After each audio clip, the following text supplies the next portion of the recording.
Alors, je fais juste une petite intro pour cette dernière partie parce que malheureusement, je l'ai fait une fois et je trouvais que c'était vraiment, pas satisfaisant et je l'ai refait et malheureusement, j'ai pas fait attention, j'avais plus de place sur le disque dur. Donc là, je vous livre la version 1 que j'ai enregistrée de ce tuto sur l'animation. La version 2, c'est ça, c'est celle que vous avez vue en intro de cette série. Malheureusement, je vais pas reprendre une heure, une quarantaine de minutes pour vous remontrer tout ça. Je vous prie de m'excuser. Donc c'est parti pour la version 1 du rendu. Merci. Bon voilà, dernière partie. Maintenant que notre module d'animation est prêt, on va se faire un rendu express. Et vous savez que moi je suis plutôt Octane, c'est comme ça, j'y peux rien. Donc on va d'abord réviser un petit peu nos textures pour les nettoyer. Alors on va dans Photoshop, et là je vais virer virer le fond, virer les lignes, voilà. Donc je vais faire un CTRL ALT SHIFT S, je vais enregistrer ça en PNG et je vais l'appeler Minibox Outside Final, non, je vais y arriver. Ok. Ensuite la partie intérieure, je vais virer également tous les textes. Non, vous savez quoi, la partie intérieure, je vais mettre une texture spéciale, je vais pas me prendre la tête. Donc ici on va sur notre matériau là, et lui on change. Au lieu de Minibox Outside 2, je vais prendre Minibox Outside Final sans les lignes. Voilà. Pourquoi est-ce qu'il reste une ligne là? Ah, c'est une ligne qui vient de l'intérieur en fait. C'est une extrusion du matériau qui est à l'intérieur. Donc le matériau qui est à l'intérieur, lui, je vais enlever l'image. Clear. Et puis de toute façon, ce matériau, je vais les convertir en matériaux Octane. Alors Material, Convert Materials, voilà. Donc, il y a du mal à rafraîchir là, c'est bon, on y arrive. Ok, mat. Est-ce que lui c'est bien? Je vais juste vérifier, parce que lui a priori ça doit être mat base, c'est le premier. Et lui c'est qui? C'est mat. Ok, donc il a converti. Et maintenant j'ai un nouveau matériau que je peux aller éditer avec le node editor de Octane. Bien. Qu'est-ce qu'on fait avec le fond? Je vais agrandir ce plan. Voilà, puis on va juste voir ce qu'on fait avec ça. On a une bizarrerie, c'est que notre objet, alors attendez, si je mets le SSAO, peut-être que ce sera un petit peu mieux, non? Voilà, notre objet, vous voyez, il traverse là le plan, il faudrait qu'il se lève un peu avant. Donc c'est nullbox, voilà, qui monte. Alors au lieu de monter à l'image 20, il faudrait qu'il monte à l'image au début, image 3 peut-être, c'est suffisant. Non, il faudrait qu'il monte et qu'il tourne ensuite, et le problème c'est qu'il fait les deux en même temps. Donc nullbox ici, donc on va dire que à l'image 10, on va voir ce qu'on a à l'image 20 en Y, on va mettre 9.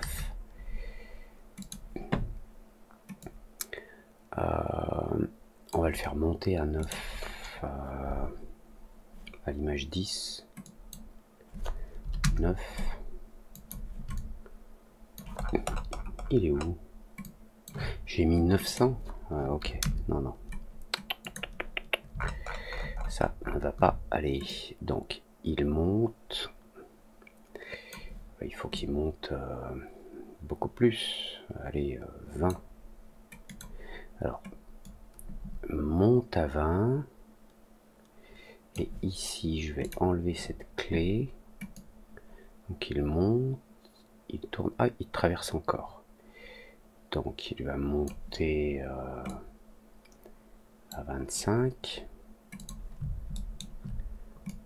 Donc il monte, il tourne. Il touche le bas ou il touche pas le bas? Difficile à voir. Non, il touche pas. Il ne touche pas. Très bien. Donc, tu montes, tu pivotes, tu machin, tu trucs. Alors, ce serait bien que mon objet revienne au centre de la scène parce que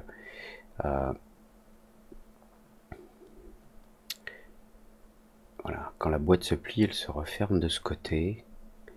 Donc, elle commence à se plier, on va dire, à l'image 50 là. Donc, entre 50 et 80.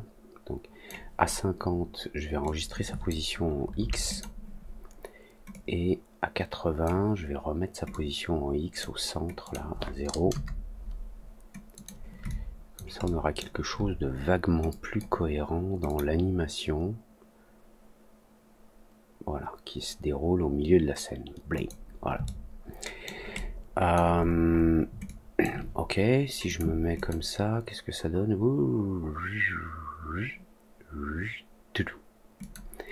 Alors bien sûr que notre caméra, elle pourra monter un petit peu, ou on pourra prendre un axe un peu plus grand, ou regarder comme ça, mais si on regarde comme ça, ce serait bien que j'ai un fond.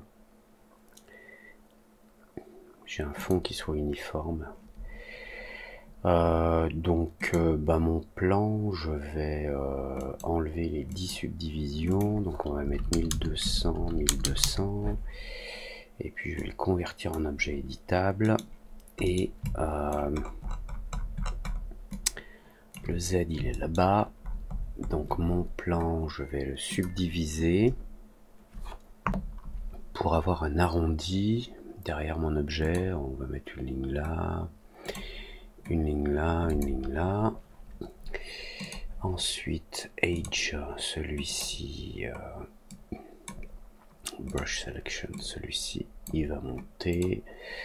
Celui-là, alors, en mode coordonnées universelles. Je vais le mettre un peu comme ça, et puis lui, il va venir là, comme ça ira, je pense.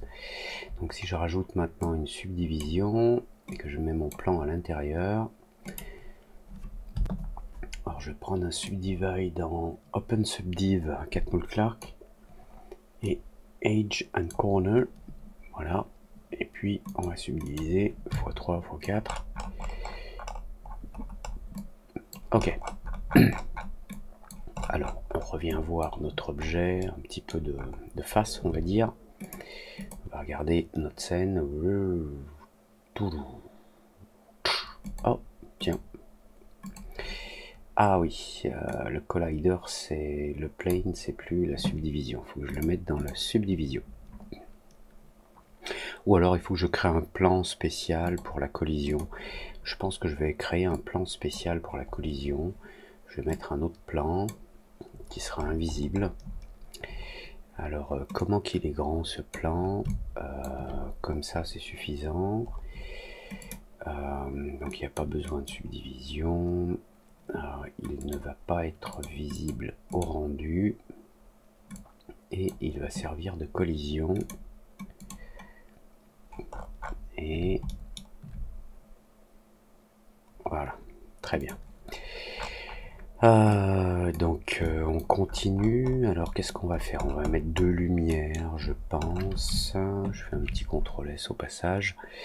Donc Octane Dialogue, Object Light, Area Light. Donc en voilà une que je vais tourner comme ça, 90. Donc, normalement elle éclaire de ce côté. Pas besoin d'être aussi grande. Où est-ce qu'on contrôle la taille? Details, Outer, Size, là.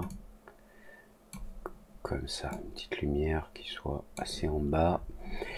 On va faire une instance de cette lumière à l'opposé, comme ça, si on a une instance, si on fait des modifs sur l'original, on aura les modifs sur la deuxième. Donc ça c'est une instance de Octanlight, ok, sauf que tu es là et que tu es tourné à 180 degrés dans l'autre sens. Petit rendu express.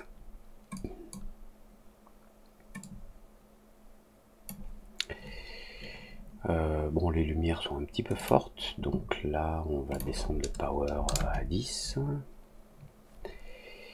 Elles sont, je sais pas ce qu'elles sont, parce que je sais pas encore ce que je veux obtenir. Mais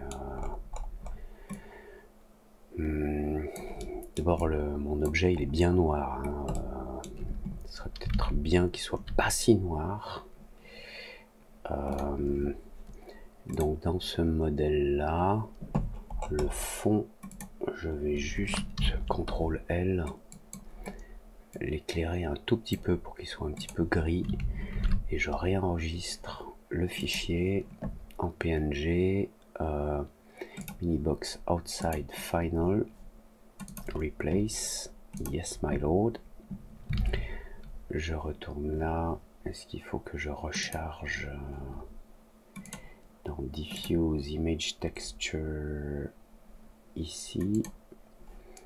Si je le recharge, alors trier par date, tiens, trier par date,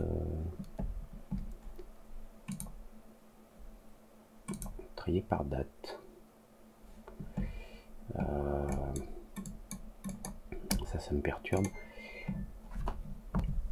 Alors attendez, je vais relancer le calcul, voir s'il recharge l'image. Non, mais je trouve que ça reste trop noir. Pourtant, je pense pas que ce soit un problème de quantité de lumière. On dirait qu'il n'a pas rechargé le matériau de base. Donc le diffuse image texture, minibox outside final. Ah, on a un reload là. Ah, c'est un petit peu mieux, c'est un tout petit peu plus gris là. Donc on va faire encore mieux, on va corriger encore le niveau et le rendre un peu plus fadasse. Pour le faire dans Cinema 4D. Donc là je vais enregistrer as outside final. Ok, ok. Je retourne dans C4D. Je reload. Bon, c'est un petit peu mieux, mais c'est pas bon. Écoutez, ça reste comme ça. Ce que je vais faire par contre, c'est que je vais me faire un canal spécial pour peut-être que soit le logo soit un petit peu bump et brillant, ou soit uniquement le Z. Uniquement le Z, ça va être compliqué. Je pense que je vais sélectionner avec l'outil de sélection comme ça. Donc ça c'est les logos, voilà. Donc avec CTRL et SHIFT, je vais sélectionner toutes mes zones de logo et je vais me créer un calque que je vais appeler bump and bump, et puis je veux aussi que ça joue sur la brillance. Je vais l'appeler brillance. Et je vais le remplir Shift F5 de la couleur background en blanc. Voilà. Et ce truc là, alors ce truc là, j'ai pas, parce que je vais mettre un fond noir. Voilà. Ce qui est blanc va être bump et brillant, et ce qui est noir ne le sera pas. Donc j'enregistre un autre fichier. Voilà, comme ça. Et lui, ça va être outside final bump and brillance. Alright, retour à Cinema 4D. Donc, dans ce matériau, sur le... Bon, je vais prendre un node editor. ce sera plus simple. Voilà. Édition avec les nœuds. Je vais dupliquer cette image texture. Je vais l'envoyer dans le bump. Et je vais remplacer cette image par brillance machin. Voilà, donc là c'est blanc. Alors il y a du mal à rafraîchir, mais ça devrait faire le trick.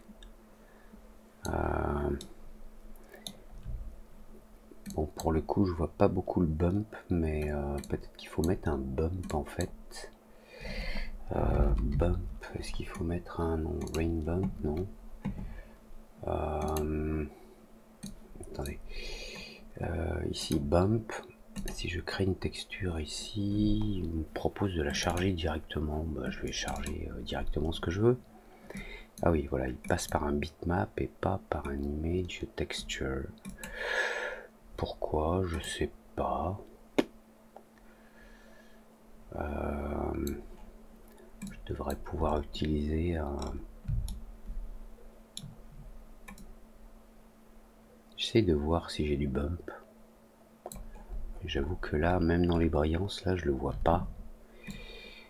Donc, il faut utiliser, à mon avis, un truc intermédiaire. Parce qu'il est, le bump il est activé, donc c'est ok.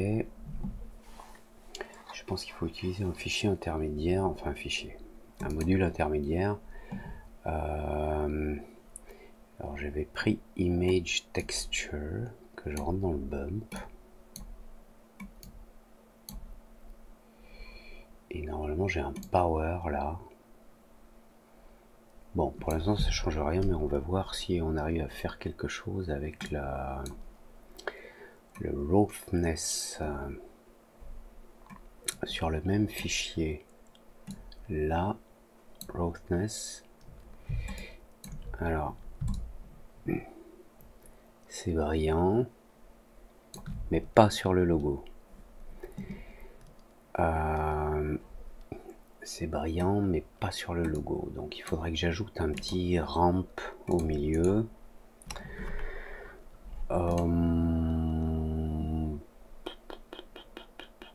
Qu'est-ce que je vais utiliser?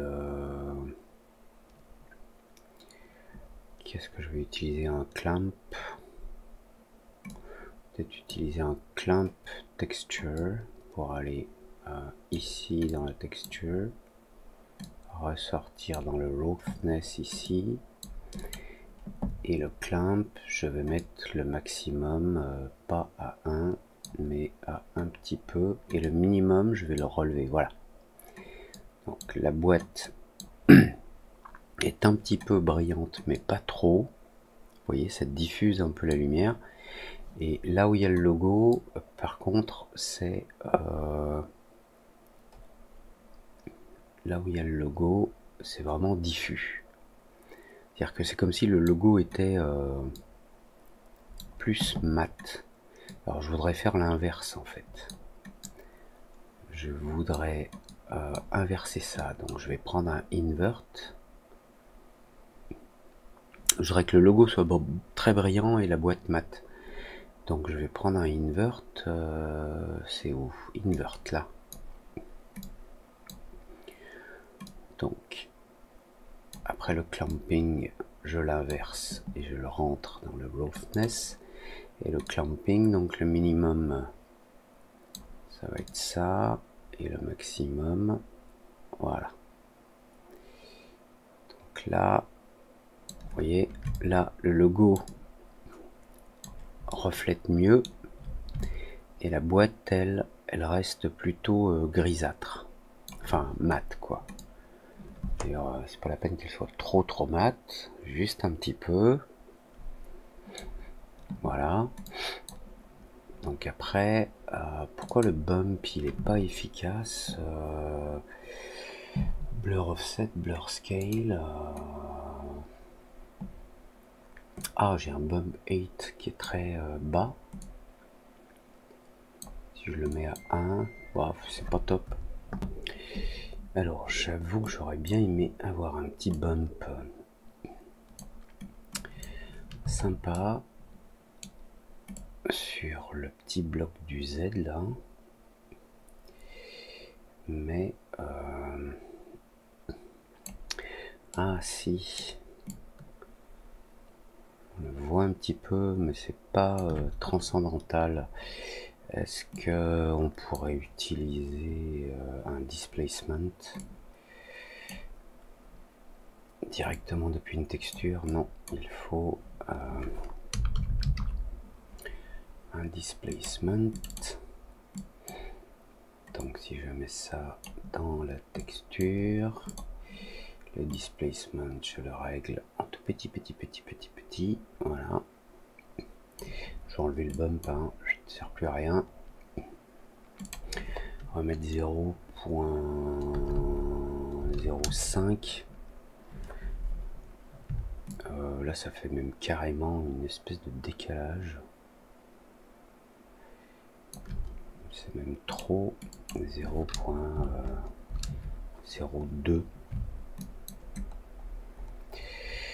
Voyons ce que ça donne si on s'éloigne un petit peu.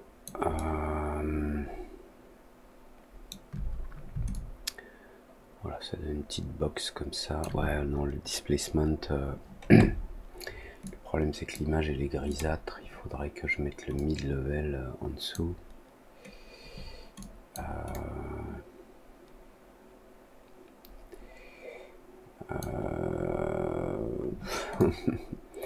Level of Detail 1024. Allez, je vais pas trop insister.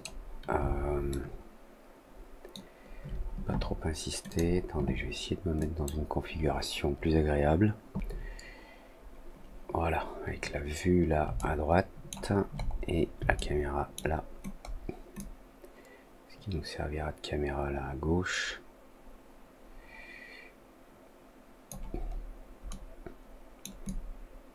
Et notre box finale elle va être comme ça, même si on voit pas trop les détails, alors qu'au contraire voilà, je me suis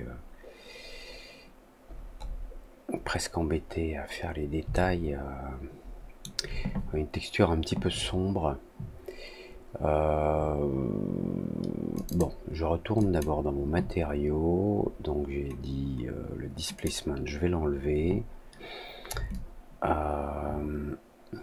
pour avoir une brillance sur le côté. Je vais déplacer cette lumière,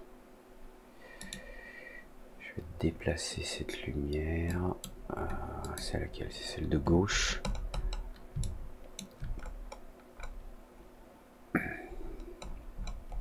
Voilà, si je la déplace comme ça en avant, et je vais me mettre une caméra que je vais essayer de centrer. Alors on va créer une caméra, Octane Camera,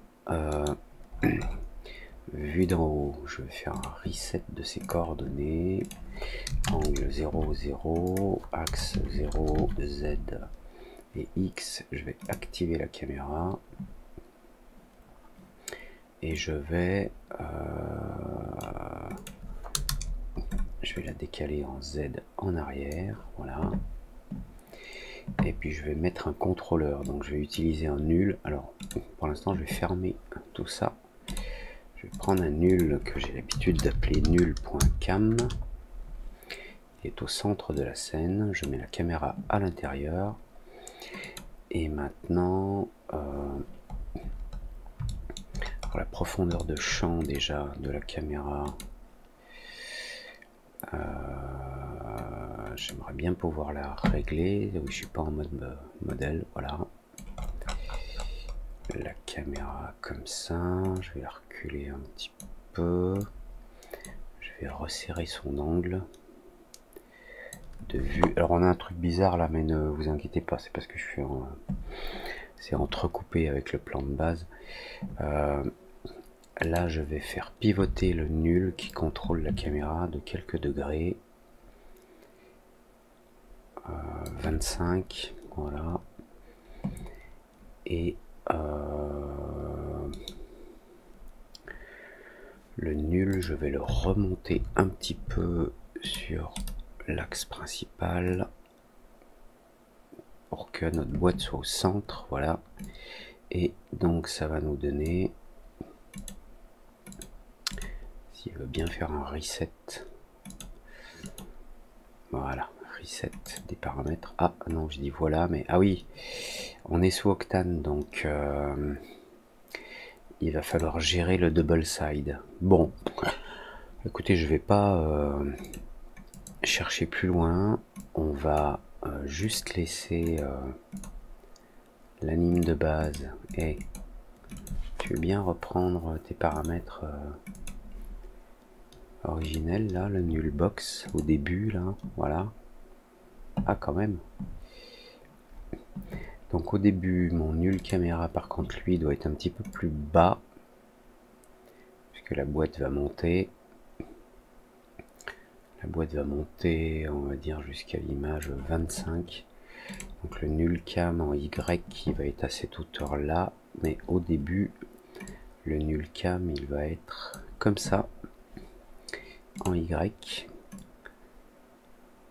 Hop. Là ce serait bien que la caméra s'éloigne. En Y il faudrait même monter encore plus ici jusqu'à l'image peut-être 50. On va remonter un peu plus. Le null cam.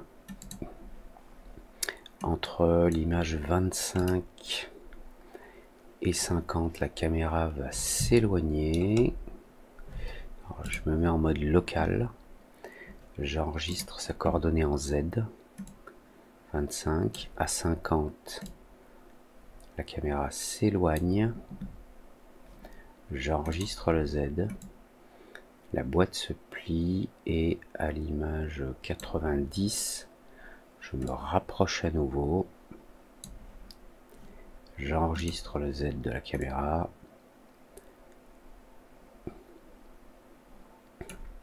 Alors, je reprends au début. On va se mettre là. Ah, ça rafraîchit pas. Ça rafraîchit pas. Real time aussi. Il faut se mettre comme ça.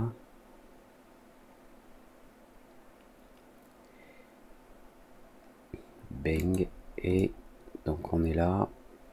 Et là, à 100, l'objet tombe. Donc à 100, le null cam, il est à 50 cm de haut. Et on va dire qu'à 115, on va redescendre à 10 cm. On va rejouer la scène.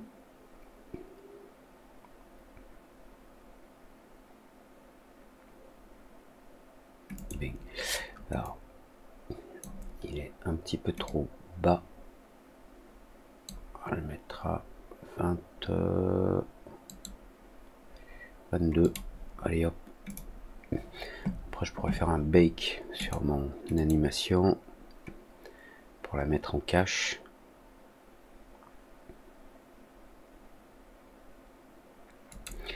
Alors la caméra ici c'est ok.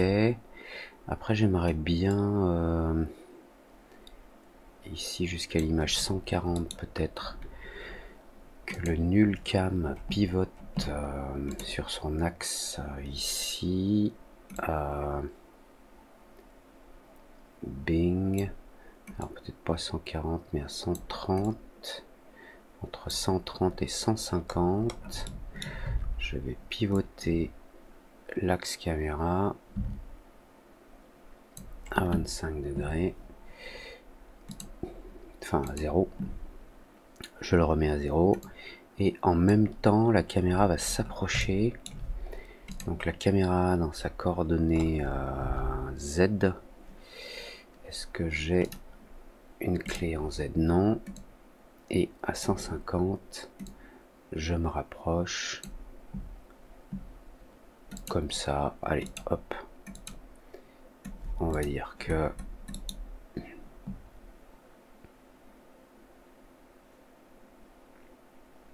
c'est ok.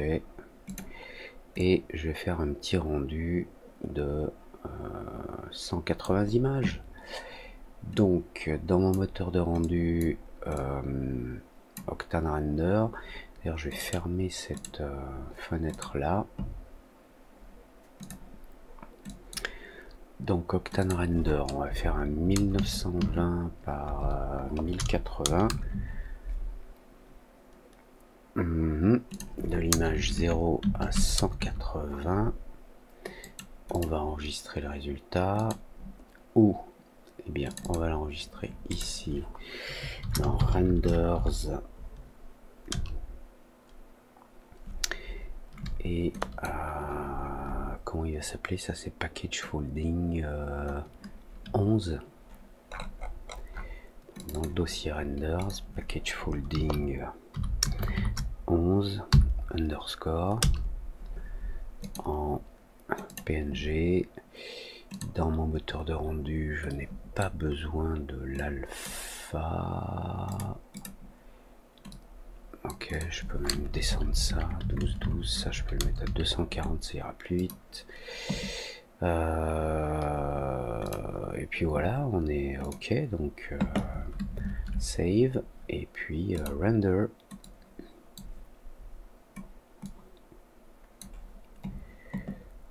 Voilà, je vais laisser calculer. Je sais pas trop combien de temps ça va prendre, j'avoue. C'est un petit peu sombre, mais bon, allez, c'est juste un premier jet. Donc, je vais laisser calculer ça. À tout de suite. Et voilà, nous voilà au bout du rendu express.